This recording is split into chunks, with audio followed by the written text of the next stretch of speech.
Dans cette leçon, on va voir comment déterminer le plus petit commun multiple, aussi connu sous le PPCM, de deux ou plusieurs nombres.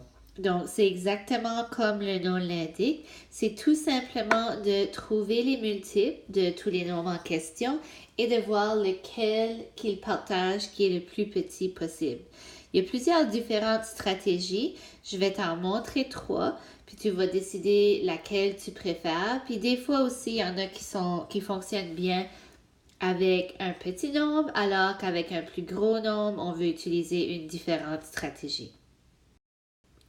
Donc, la première stratégie s'appelle la liste de multiples. On fait tout simplement la liste des multiples de chaque nombre. Alors ici, on nous demande quel est le PPCM de 6 et 10. Alors, on a fait la liste des multiples de 6. Donc, c'est 6, 12, 18, 24, 30, 36. Et on a aussi fait une liste des multiples de 10. 10, 20, 30, 40, etc. Donc, quand tu fais la liste des multiples, tu ne sais pas combien de multiples tu vas devoir écrire avant d'en trouver un qui est en commun. Alors, habituellement, tu commences avec 3 à 5, puis là, tu vois. Donc, ici, on voit clairement que le multiple commun, c'est 30. Donc, le PPCM est 30. Cette méthode ici fonctionne bien si les chiffres sont pas trop gros et qu'ils ont un multiple commun assez tôt dans la liste. Mais après que tu as mis une dizaine, douzaine de multiples, si tu n'as pas encore trouvé le PPCM, c'est peut-être pas la bonne stratégie pour cette situation-là. Une deuxième stratégie que tu peux utiliser, c'est ce qu'on appelle la division. Donc, tu fais la liste des multiples du plus grand nombre. Donc, si on dit quel est le PPCM de 18 et 30, tu fais tous les multiples de 30, puis tu en mets 5 ou 6.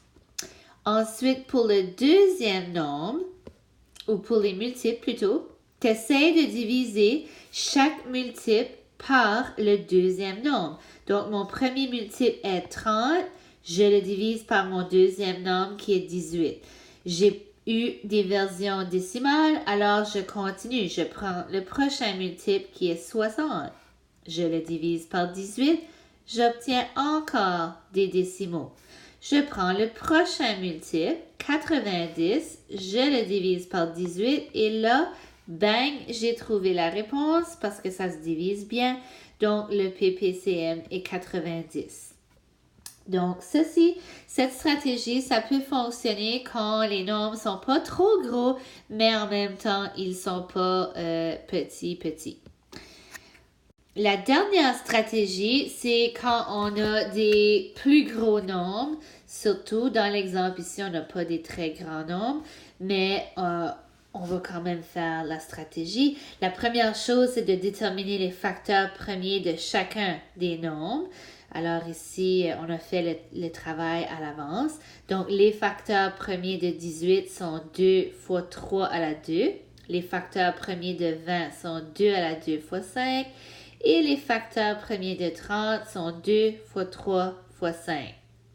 Pour déterminer le PPCM, tu dois écrire chaque facteur premier qui est différent. Alors, on voit que dans les trois cas, on a un 2 comme facteur premier. Alors, j'écris le 2 et je prends le plus gros exposant qui est présent.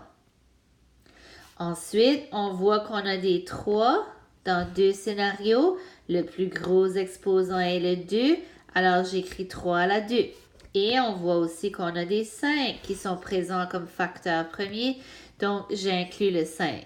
Je multiplie tout ça ensemble et ça me donne 180. Alors ça, c'est 3 stratégies que tu peux utiliser pour essayer de trouver le PPCM. Alors maintenant, tu devrais passer à la pratique du bas de la page.